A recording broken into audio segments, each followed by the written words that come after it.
बिस्मिल्लाहिर्रहमानिर्रहीम अस्सलाम वालेकुम। आज हम नॉन हाजकिन लिम्फोमा को स्टडी करेंगे और उसके बाद फिर हम हाजकिन और नॉन हाजकिन लिम्फोमा में कंपैरिजन देखेंगे। इससे पहले हम जो हाजकिन लिम्फोमा वो देख चुके हैं। हाजकिन लिम्फोमा क्या होता है? It is neoplastic proliferation of Reed Sternberg cell which are derived from mutated B cell but they are comparatively with multilobed nuclei and prominent nucleoli. अच्छा, अब आते हैं नॉन हाजकिन लिम्फोमा की तरफ। Non Hodgkin lymphoma is neoplastic proliferation of lymphoid cells that form mass. Main जो difference होता है वो क्रोनिक लिम्फोसाइटिक ल्यूकीमिया और नॉन हाजकिन लिम्फोमा या लिम्फोमा के अंदर वही होता है कि क्रोनिक लिम्फोसाइटिक ल्यूकीमिया के अंदर भी neoplastic proliferation of lymphoid cell specially क्या नेव जो बी सेल्स हैं उनकी होती है। लेकिन नॉन हाजकिन लिम्फोमा के अंदर क्या होता है? इनके अंदर ये जो लिम्फोइड सेल है ये मास बना देते हैं। अच्छा, बाकी नॉन हाजकिन और हाजकिन के अंदर क्या डिफरेंस ये तो हम एट द एंड डिस्कस कर लेंगे, लेकिन साथ साथ पढ़ते जाएंगे तो आपको खुद ही नज़र आ जाएगा कि क्या क्या डिफरेंस था कल वाले लेक्चर से।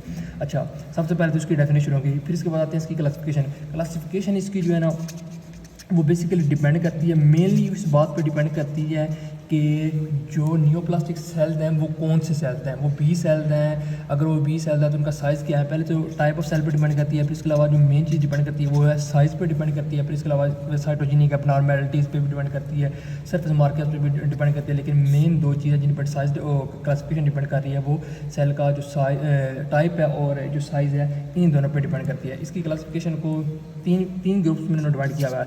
एक है स्मॉल बी सेल्स लिम्फोमा, यानी कि वो लिम्फोमा जिनके अंदर जो बी सेल का जो साइज़ है वो क्या है? स्मॉल। इनमें आ जाते हैं मेंटस follicular lymphoma, mantle cell lymphoma, marginal zone lymphoma और स्मॉल लिम्फोसाइटिक लिम्फोमा। अच्छा, स्मॉल लिम्फोसाइटिक लिम्फोमा इसके बारे में बता दूं कि ये हमने पढ़ा था क्रोनिक लिम्फोसाइटिक ल्यूकीमिया। अच्छा, उसी को क्रोनिक लिम्फोसाइटिक ल्यूकीमिया को स्मॉल लिम्फोसाइटिक लिम्फोमा कहते हैं, क्योंकि क्रोनिक लिम्फोसाइटिक ल्यूकीमिया के अंदर जो नाइव बी सेल्स हैं इनकी होती है नियोप्लास्टिक प्रोलिफरेशन और समटाइम ये भी जो है मास बना देते हैं, इसीलिए ये इसकी कैटेगरी में आता है। तो इसलिए आज हम स्मॉल लिम्फोसाइटिक लिम्फोमा को स्टडी नहीं करेंगे, बाकी जो तीनों टाइप्स हैं वो हम डिस्कस करेंगे। फिर इसके बाद आते हैं intermediate size B cells. Intermediate size जो बी सेल है उनमें आ जाता है बर्केट लिम्फोमा, वो एक ही इसमें कैटेगरी आ रही है, वही हम आज स्टडी करेंगे। जब फिर तीसरी कैटेगरी है वो है लार्ज बी सेल वाली। लार्ज बी सेल में आता है diffuse large B cell lymphoma, diffuse large B cell lymphoma. और इसका जिक्र हमने पहले भी जितने टॉपिक्स पढ़े हैं उनके अंदर हमने इसका जिक्र किया कि कुछ जो टाइप्स होते हैं वो diffuse large B cell lymphoma के अंदर कन्वर्ट हो जाती हैं। अच्छा, अब हम जो इसकी जो टाइप्स है उसे स्टडी करते हैं, लेकिन उसे स्टडी करने से पहले हम एक थोड़ी सी हिस्टोलॉजी देख लेते हैं लिम्फोइड टिश्यू की। हमारी बॉडी के अंदर जो लिम्फोइड टिश्यू है, जिस तरह लिम्फ नोड आ गया, स्प्लीन वगैरह आ गया, इनका जो बेसिक स्ट्रक्चर और फंक्शनल यूनिट होता है लिम्फोइड टिश्यू का वो होता है लिम्फोइड फॉलिकल। इसे आपने ध्यान से समझना, क्योंकि लिम्फोइड फॉलिकल आपको समझ आएगा कि क्या होती है, तो फिर ये नेक्स्ट जो टाइप्स हैं वो आराम से समझ आ जाएंगे, वरना इन्होंने समझ नहीं आना। चल, लिम्फोइड यूनिट क्या, structural and functional unit of lymphoid follicle क्या, structural and functional unit of lymphoid tissues. अच्छा, इसमें होता ये है कि आउटसाइड पे जो लेयर होती है, सपोज ये हमारा आ गया कोई भी लिम्फोइड टिश्यू, हम ले लेते हैं लिम्फ नोड में आ जाता है मेडुला सराउंडिंग में आ जाता है पैराकार्टेक्स, और पैराकार्टेक्स के बाद आ जाता है कार्टेक्स। अच्छा, कार्टेक्स में यहाँ करके ना यहाँ पे मौजूद होते हैं लिम्फोइड फॉलिकल। आप कह रहे हैं, अच्छा, लिम्फोइड फॉलिकल की सबसे जो अंदर वाली लेयर होती है उसे हम कहते हैं जर्मिनल सेंटर, और उससे बाहर वाली जो होती है उसे हम कहते हैं मेंटल सेल जोन, और उससे बाहर वाली को हम कहते हैं मार्जिनल जोन। अच्छा, होता ही अब ये तीनों लेयर कैसे बनती हैं, इनमें कौन कौन सेल्स है वो अब देखते हैं। होता ये है कि जो मार्जिनल जोन होती है, मार्जिनल जोन जो आउटसाइड वाली जो लेयर है, ये वाला जो एरिया है, इसमें होते हैं marginal zone B cell plus macrophages. ये करते क्या है कि जो ब्लड होता है, ब्लड के अंदर जो भी कोई एंटीजन वगैरह हो उन्हें कैप्चर कर लेते हैं, और कैप्चर करने के बाद ये जो मेंटल सेल वाला जो रीजन है इसमें मौजूद होते हैं नाइव बी सेल्स। अच्छा, ये क्या करते हैं, ये वाले जो बी सेल और मैक्रोफेजेस है एंटीजन को कैप्चर करते हैं और इन नाइव बी सेल तक ये इनको प्रेजेंट कर देते हैं। और नाइव बी सेल जब इनको एंटीजन मिला है तो इन्होंने क्या करनी है, इन्होंने अपनी प्रोलिफरेशन स्टार्ट करना शुरू कर दिया। इनके अंदर कुछ चेंजेस होना शुरू हो जानी है। मेन चेंजेस ये चेंज जो आनी है वही होनी है कि इन्होंने क्या करना है, एक तो जाकर इन्होंने शिफ्ट कर देना इस जर्मिनल सेंटर जोन के अंदर। और जो मेन सारा कुछ जितनी भी चेंजेस आनी है उनका जो आपके वाले आउटपुट यहाँ उसका जो मेन पॉइंट वही होना है कि इन्होंने क्या करनी है, इन्होंने एंटीबॉडी प्रोड्यूस करना स्टार्ट कर देनी है। तो ये जो नाइव बी सेल ये ट्रांसफ़र हो जाते हैं यहाँ, फिर यहाँ प्लाज्मा सेल में ट्रांसफ़र हो जाते हैं, यहाँ फिर कुछ जो सेल्स हैं वो मेमोरी सेल्स के अंदर ट्रांसफ़र हो जाते हैं, चेंज होते हैं। और फिर ये प्लाज्मा सेल यहाँ से निकल के बाहर ब्लड के अंदर ट्रांसफ़र हो जाते हैं। तो आपने लिम्फोइड फॉलिकल याद रखना है, इसकी एक सेंट्रल जोन जो है वो जर्मिनल सेंटर है, उसके आउटसाइड में कौन सा जोन है, मेंटल सेल जोन, और फिर उसके बाद में आता है मार्जिनल जोन। ये इसका ये लिम्फोइड फॉलिकल के बारे में हमने डिस्कस कर लिया। अभी इसकी जो कैटेगरी है हम उन्हें स्टार्ट करते हैं। सबसे पहले जो टाइप है, जो मेन टाइप हमने स्टडी करनी है आज, वो है फॉलिक्यूलर लिम्फोमा। फॉलिक्यूलर लिम्फोमा ये स्मॉल बी सेल लिम्फोमा की सब टाइप इसमें क्या आता है, neoplastic proliferation of small B cell. अच्छा, स्मॉल बी सेल की होती है नियोप्लास्टिक प्रोलिफरेशन, और ये जो स्मॉल बी सेल है ये मोस्टली ड्राइव होते हैं, ये ओरिजिनेट होते हैं जर्मिनल सेंटर से। जर्मिनल सेंटर से ये नियोप्लास्टिक जो बी सेल है इनकी प्रोलिफरेशन हुई, और प्रोलिफरेशन करने के बाद यह क्या करेगा, ये मूव कर देते हैं यहाँ मार्जिनल जोन में मूव कर देते हैं। यहाँ फिर जो डिफरेंट इस तरह का जो पड़े हुए हैं लिम्फोइड फॉलिकल, उनके दरमियान जो surrounding area inter follicular area, वहाँ पे जाकर ये मास बना देते हैं। एक बात आपने याद रखनी है, एक बात आपने याद रखनी है कि ये जो फॉलिकुलर लिम्फोमा है ये नॉर्मली लिम्फ नोड के अंदर ही मास बनाता है, ये एक्स्ट्रा नोडल मास नहीं बनाता। इसलिए इसने कहाँ पे जाकर मास बनाना है, या फिर मार्जिनल जोन में, या फिर इंटर फॉलिकुलर एरिया के अंदर। तो ये तो आपको समझ आ गया। हमारा स्मॉल नियोप्लास्टिक प्रोलिफरेशन या 20 सेल इसके अंदर सिंपली आप कह सकते हैं कि हो जाती है। और ये नियोप्लास्टिक प्रोलिफरेशन क्या बना देती है, फॉलिक्यूलर नोड्यूल की शक्ल में होती है, फॉलिक्यूलर नोड्यूल की शक्ल में होता है। ये फॉलिकल बने हुए हैं इस तरह की शेप में होती है, फॉलिक्यूलर नोड्यूल की शेप में होती है। अच्छा, अब इसके बारे में आपको अभी बता दिया कि एक्स्ट्रा नोडल मास इसने नहीं बनाना, तो इसलिए ये it commonly present as painless lymph adenopathy. Lymphadenopathy क्या है, इन्लार्जमेंट ऑफ लिम्फ नोड की इन्लार्जमेंट क्यों है, क्योंकि इसके अंदर जो हाइपरप्लेसिया हो रहा है बी सेल का, इसकी वजह से लिम्फ नोड की इन्लार्जमेंट हो गई है। अच्छा, अब इस फॉलिकुलर लिम्फोमा की जो काज है वो क्या होती है, इसकी जो काज है वो होती है ट्रांसलोकेशन। अच्छा, फॉलिकुलर लिम्फोमा के अंदर जो ट्रांसलोकेशन इन्वॉल्व है वो है 14-18। होता ये है कि जो क्रोमोसोम नंबर 18 है वहाँ पर BCL2 के जीन मौजूद होती हैं, जो कि ट्रांसक्रिप्ट हो जाती हैं किस पर, क्रोमोसोम 14 पर मौजूद जो इम्यूनोग्लोबिन हैवी चेन जीन है उसके ऊपर। अच्छा, अब इस ट्रांसलोकेशन की वजह से होना क्या है कि जो BCL2 जीन है ये ओवर एक्सप्रेस होंगे। ये ओवर एक्सप्रेस होने की वजह से नॉर्मली जो BCL2 है इनका जो काम होता है वो होता है, इन्होंने जो माइटोकॉन्ड्रियल मेम्ब्रेन है उसे स्टेबलाइज करना होता है, उसके अंदर जो स्टोर का स्पेसिस वगैरह है जिन्होंने अपोप्टोसिस को एक्टिवेट करना है उन्हें रिलीज होने से बचाते हैं। तो आप इन शॉर्ट कैसे कह सकते हैं कि BCL2 क्या करती है, इनहिबिट अपोप्टोसिस। जब क्या उसका नाम है, जब जो सेल्स हैं नॉर्मली जब बी सेल वगैरह जर्मिनेट हो रहे हैं, डेवलप होते हैं, तो इनके अंदर कुछ ना कुछ म्यूटेशन आ जाती है, जिसकी वजह से जो म्यूटेटेड सेल हैं उन्हें नॉर्मली बॉडी डिस्ट्रॉय कर देती है। लेकिन अब क्या हो गया, अब इनकी जो क्या उसका नाम है अपोप्टोसिस है वो इनहिबिट हो गई। तो अब जो सेल वगैरह जिनके अंदर बेशक कोई म्यूटेशन भी आ गया वो डिस्ट्रॉय नहीं होगी। तो इस तरीके से BCL2 यानी कि अपोप्टोसिस के इनहिबिट होने की वजह से जो डिफरेंट जो नियोप्लास्टिक बी सेल है वो प्रोलिफरेट करते जाएंगे और फाइनली फॉलिकुलर लिम्फोमा बना देंगे। तो ये थी इसकी जो मेन रीज़न है वो। अच्छा, फिर एक और बात यह है कि फॉलिकुलर लिम्फोमा ये भी sometime diffuse large B cell lymphoma के अंदर चेंज हो जाता है, ये इसकी कॉम्प्लिकेशन है। अच्छा, फिर एक और इंपॉर्टेंट बात जो हमने भी डिस्कस करनी है, हमने फॉलिकुलर लिम्फोमा को डिफ्रेंशिएट करना है फॉलिकुलर हाइपरप्लेजिया से। ये भी तो हो सकता है ये जो फॉलिकल्स हैं वो अंडर को हाइपरप्लेजिया इनकी हो रही है। अच्छा, अब फॉलिकुलर हाइपरप्लेजिया और फॉलिकुलर लिम्फोमा में आपको हम डिफ्रेंशिएट कैसे करेंगे। एक तो ये है कि फॉलिकुलर जो लिम्फोमा है उसमें BCL2 जो है वो इंक्रीज़ हो रहा है, उसकी ओवर एक्सप्रेशन हो रही है। फिर जो फॉलिकुलर लिम्फोमा है वो मोनोक्लोनैलिटी शो करते हैं। मोनोक्लोनैलिटी का मतलब यह है कि derived from single mother cell, एक ही सेल होती है, उसकी म्यूटेशन होती जो है ना, ये डिफरेंट 1 से 2 बनते हैं, 2 से 4, इस तरीके से एक सेल से ही सब कुछ जो माँ से ड्राइव हो रहा है। जबकि जो हाइपरप्लेजिया वो क्या न्यूप्लेजिया नहीं है, इस वजह से वो डिफरेंट सेल से ड्राइव होता है। तो एक मोनोक्लोनैलिटी आ गई। फिर जो फोलिकुलर लिम्फोमा होता है वो क्या करता है, उसमें जो न्यूप्लास्टिक सेल होते हैं, जो लिम्फ नोड का नॉर्मल जो उसका आर्किटेक्चर होता है, नॉर्मल जो शेप जो या उसकी जो इनसाइड जो स्ट्रक्चर होता है उसे डिस्ट्रॉय कर देते हैं। स्ट्रक्चर को क्या करते हैं, नॉर्मल स्ट्रक्चर को मेंटेन नहीं रहने देते, उसे डिस्ट्रॉय कर देते हैं, जब ये हाइपरप्लेजिया के अंदर स्ट्रक्चर मेंटेन रहता है। फिर इसके अलावा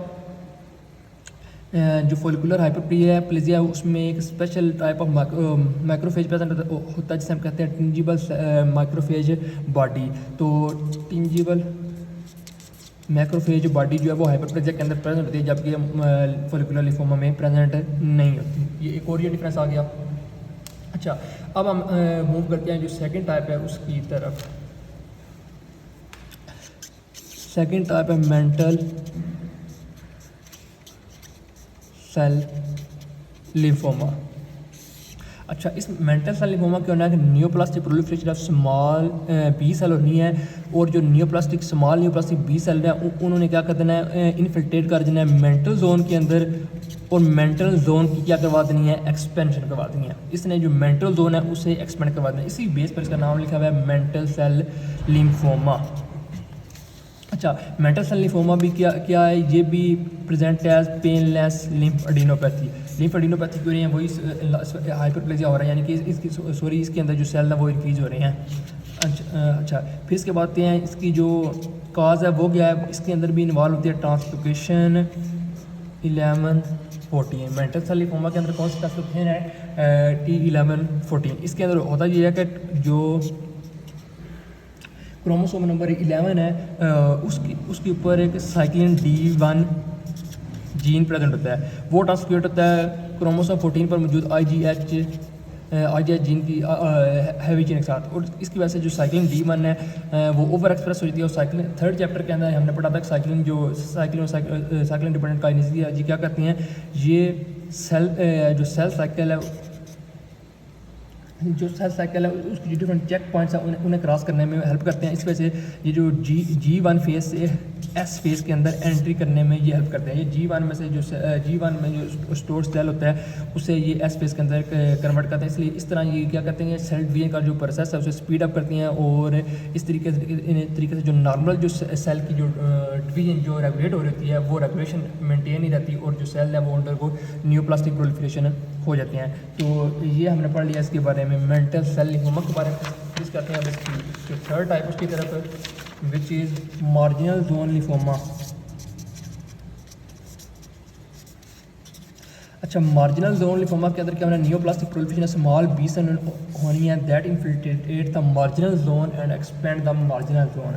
फिर ये बात आ गई। अच्छा, इसके अंदर एक और जो बात हमने याद रखनी है कि marginal zone lymphoma commonly associated with some inflammatory disease, जिसके अंदर उन्होंने मेंशन की है जोगर सिंड्रोम को मेंशन किया गया, फिर इसके बाद H pylori गैस्ट्राइटिस को मेंशन किया गया, फिर हेशिमटोथायराइटिस जो है जो कि इन्फ्लेमेशन ऑफ थायराइड ग्लैंड है उसको मेंशन किया गया। जो 2-4 जो क्रोनिक इन्फ्लेमेटरी डिजीज़ हैं उनके साथ ये एसोसिएटेड होती है मार्जिनल जोन लिम्फोमा। फिर इसके बाद आते हैं कि जो इसकी एक और भी है कि मार्जिनल जोन लिम्फोमा की एक एग्जांपल है, उन्होंने दिया है एक माल्टोमा में कहते हैं कि जो गैस्ट्रिक म्यूकोसा है उसके अंदर जो मौजूद मार्जिनल जोन लिम्फोमा होता है इसे हम कहते हैं माल्टोमा। मार्जिनल जोन के गैस्ट्रिक म्यूकोसा है उसके अंदर मौजूद जो मार्जिनल जोन लिम्फोमा होता है इसे माल्टोमा कहते हैं। फिर इसके बाद आते हैं 4 टाइप्स की तरफ, वो है Burkitt lymphoma. Burkitt lymphoma is sub type of intermediate size B cell lymphoma. Burkitt lymphoma के अंदर क्या होता है, इंटरमीडिएट साइज बी सेल की न्यूप्लास्टिक प्रोलिफरेशन होती है। और एक इंटरेस्टिंग बात आप याद रखने वाली है कि वो ये है कि जो पहली हमने जो पढ़ी थी फॉलिकुलर लिम्फोमा हो गया या मेंटल सेल लिम्फोमा हो गया था, उसमें हमने कहा था कि वो लिम्फ एडिनोपैथी वो extra nodal mass as a present नहीं करती, यानी कि जबकि जो बर्किल लिम्फोमा है वो एक्स्ट्रा नोडल मास भी शो कर दिया है, बल्कि classically present as extra nodal mass in childhood या यंग एडल्ट। अच्छा, बाकी जो इसकी जो टाइप्स हैं वो कॉमनली लेट एडल्टहुड की होती हैं, लेकिन बर्कली लिम्फोमा के अंदर एक डिफरेंस ये है कि अक्सर नोडल मास प्रेजेंट करती है, फिर दूसरा इट इज़ जो यंग एडल्टहुड या फिर चाइल्डहुड के अंदर ये प्रेजेंट होती है। फिर इसके अलावा उन्होंने इसकी दो जो फॉर्म है वो डिस्कस करी हैं, एक अफ्रीकन फार्म और स्पोरेटिक फार्म। अफ्रीकन फार्म के अंदर जो नोडल मास है वो जाज के अंदर नॉर्मली होता है, जबकि स्पोरेटिक फार्म के अंदर जो एक्स्ट्रा नोडल मास है वो एब्डोमेन के अंदर नॉर्मली प्रेजेंट होता है। फिर इसके बाद इसकी जो काज है वो है ट्रांसलोकेशन 814। इसमें होता है कि क्रोमोसोम 8 के ऊपर मौजूद है CMYC जीन, वो जो कि ट्रांसलोकेट होता है क्रोमोसोम 14 पर मौजूद IGH जीन के ऊपर। जो CMYC जो न्यूक्लियर रेगुलेटर्स हैं, ये जो न्यूक्लियर रेगुलेटर है, ये इंक्रीज अप होंगे और ये जो सेल इसकी वजह से जो सेल का जो डिवीजन है, जो प्रोलिफरेशन है, उसे स्पीड अप कर देंगे और फाइनली फिर लीड टू बर्किट लिम्फोमा। ये CMYC के बारे में हमने जो थर्ड चैप्टर न्यूप्लासिया वाला उसमें हमने पढ़ा था। फिर इसके बाद आते हैं इसकी जो लास्ट टाइप वो है diffuse large B cell lymphoma. अच्छा, diffuse large B cell lymphoma क्या है? Neoplastic proliferation of large B cell that form sheets है। अच्छा, इनके बारे में जो इंपॉर्टेंट बात याद रखने वाली है वो ये है कि इनके अंदर जो माइटोटिक इंडेक्स होता है वो क्या होता है? इंक्रीज होता है। माइटोटिक इंडेक्स का मतलब ये है कि percentage of cells undergoing cell division. तो इसके अंदर बहुत सारे जो सेल है वो अंडरगो माइटोसिस हो रहे होते हैं, जिसकी वजह से it is commonly presented as starry sky appearance, यानी कि जिस तरह जो आसमान है उसके ऊपर बहुत सारे सितारे नज़र आ रहे होते हैं, इस तरीके से माइक्रोस्कोप के अंदर ये जो न्यूप्लास्टिक सेल है वो एज स्टार की तरह नज़र आ रही है और बैकग्राउंड के अंदर। तो starry sky appearance on microscopy, ये इसका जो फीचर कब है। फिर इसके बाद ये भी क्या है, ये एक्स्ट्रा नोडल मास शो करती है और ये भी क्या लेट अडल्टहुड की डिजीज़ है। जबकि जो बर्कली लिम्फोमा है, बर्कली याद रखें कि ये नेम है, इस वजह से ये क्या है यंग चिल्ड्रन या यंग अडल्टहुड के अंदर होती हैं। बाकी जो है वो कॉमनली नॉर्मली जो है वो लेट अडल्टहुड की डिजीज़ हैं। और जो diffuse large B cell lymphoma है, ये मोस्ट कॉमन और मोस्ट अग्रेसिव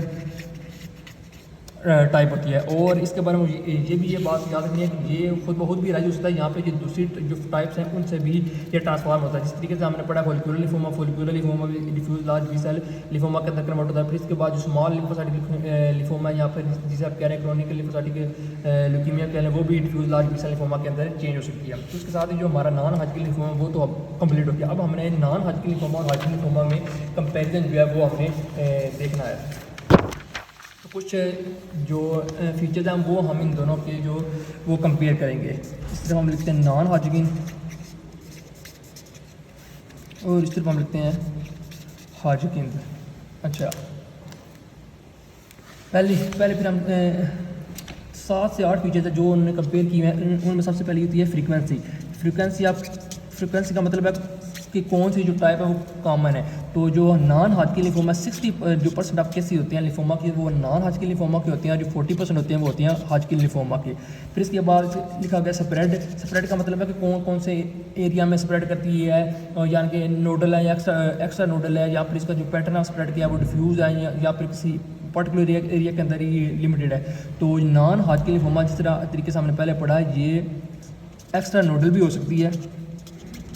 फिर इसके अलावा ये क्या होती है डिफ्यूज़ होता है, यानी कि जो इसकी जो एक्स्ट्रा नोडल मास होगा यहाँ पे जो लिम्फ नोड की इन्वॉल्वमेंट होगी वो डिफ्यूज़ होगी। जबकि हाजकिन लिम्फोमा के अंदर मोस्टली ये इंट्रानोडल मास ही शो करती है। बड़ी रेयरली जो एक्स्ट्रा नोडल इन्वॉल्वमेंट होती है इसके अंदर हाजकिन लिम्फोमा के अंदर। फिर इसके बाद जो अभी हमने जो चीज़ हमने डिस्कस करनी है वो है इसकी स्टेजिंग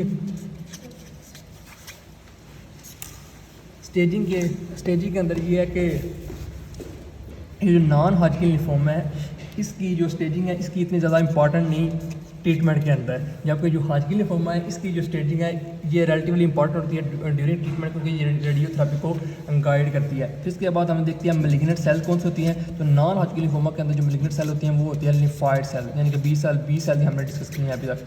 फिर इसके बाद जो हाजकिन लिम्फोमा है इसके अंदर जो मैलिग्नेंट सेल हमने देखे थे वो रीड स्टर्नबर्ग सेल्स देखे थे।